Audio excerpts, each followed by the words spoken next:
अमेरिकी सेना के जनरल रहे नॉर्मन स्क्वाचकॉफ ने कहा था कि the more you sweat in the peace the less you bleed in the war, यानी शांति के समय आप जितना पसीना बहाएंगे युद्ध के मैदान में खून उतना कम बहेगा। इसका सार यह है कि युद्ध से पहले ही युद्ध की पूरी तैयारी कर लेनी चाहिए। और भारत इन दिनों पाकिस्तान के खिलाफ जंग जैसे माहौल के बीच ऐसी ही तैयारियों में जुटा हुआ है। अब से कुछ ही घंटे पहले पूरे देश में युद्ध से पहले का निर्णायक सायरन बजने जा रहा है। कल से पूरे देश में सिविल डिफेंस मॉक ड्रिल का सायरन बजने वाला है। क्या यह सायरन पाकिस्तान के खिलाफ युद्ध का शंखनाद है? क्या यह सायरन भारत का ऐलान जंग है? क्या यह सायरन युद्ध में भारतीय नागरिकों की सुरक्षा का संकल्प है?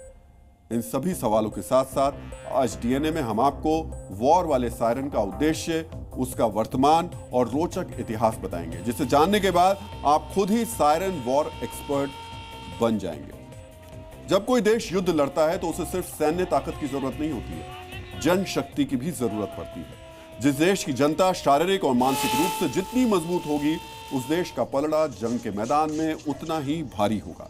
इसी मकसद के साथ भारत अपने नागरिकों को युद्ध के लिए तैयार कर रहा है। इसी तैयारी को सिविल डिफेंस मॉक ड्रिल का नाम दिया गया है और आपको इसे गंभीरता से लेने की जरूरत इसलिए है क्योंकि 1971 के भारत पाकिस्तान युद्ध के बाद पहली बार इतने बड़े पैमाने पर इस तरीके की मॉक ड्रिल होने जा रही है और खुद आप इसका हिस्सा बनने जा रहे हैं।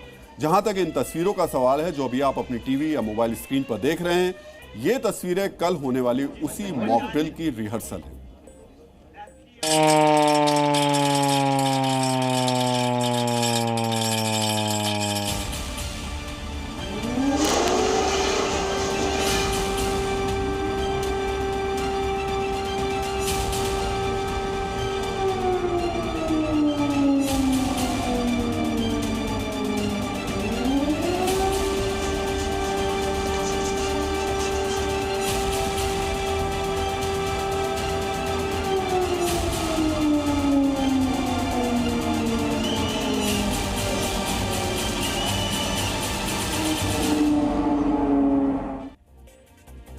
अब आपके मन में यह सवाल आ रहा होगा कि इस मॉक ड्रिल में क्या होने वाला है और इसमें आपको क्या करना है। तो आपको इसके लिए सिर्फ 4 बातों का ध्यान रखना है। पहली बड़ी बात, थोड़ी देर के लिए पूरा शहर ब्लैकआउट हो सकता है, यानी पूरे शहर की बिजली एक बार में काटी जा सकती है। तो ऐसी स्थिति में आपको पैनिक नहीं होना चाहिए। दूसरी बड़ी बात, थोड़ी देर के लिए मोबाइल फोन के नेटवर्क जा सकते हैं। अगर ऐसा होता है तो आपको धैर्य बनाए रखना चाहिए, नेटवर्क के आने का इंतजार करना चाहिए।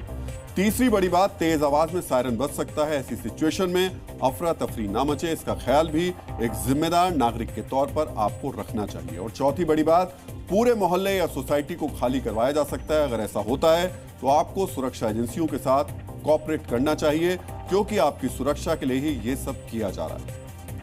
युद्ध के हालात में इस तरीके की मॉक ड्रिल का खास महत्व है। जैसा कि हमने कहा, युद्ध सिर्फ सेना नहीं लड़ती, जनता भी लड़ती है।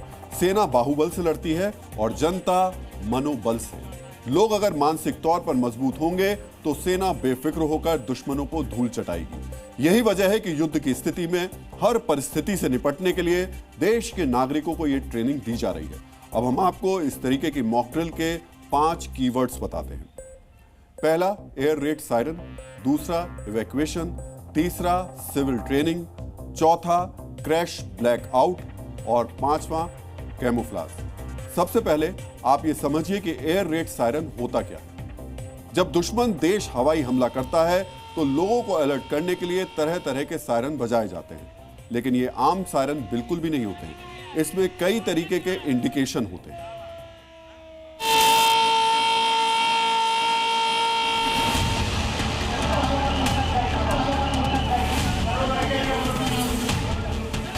ये धीमा और तेज आवाज में बजा अगर, तो इसका मतलब ये है इस तरह कि हवाई हमला होने वाला है।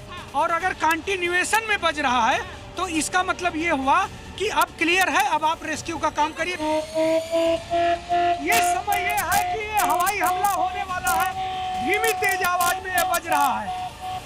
दूसरा, ऑल क्लियर का सायरन बजेगा जो बजा के दिखाइए, बजा के दिखाइए। हाँ, अब बजाओ, हाँ। ये जो है ये अब ऑल क्लियर हो गया है, सायरन अब ऑल क्लियर हो गया है। मतलब हवाई हमले की संभावना कम हो गई है। अब बंद कर दो, बंद कर दीजिए।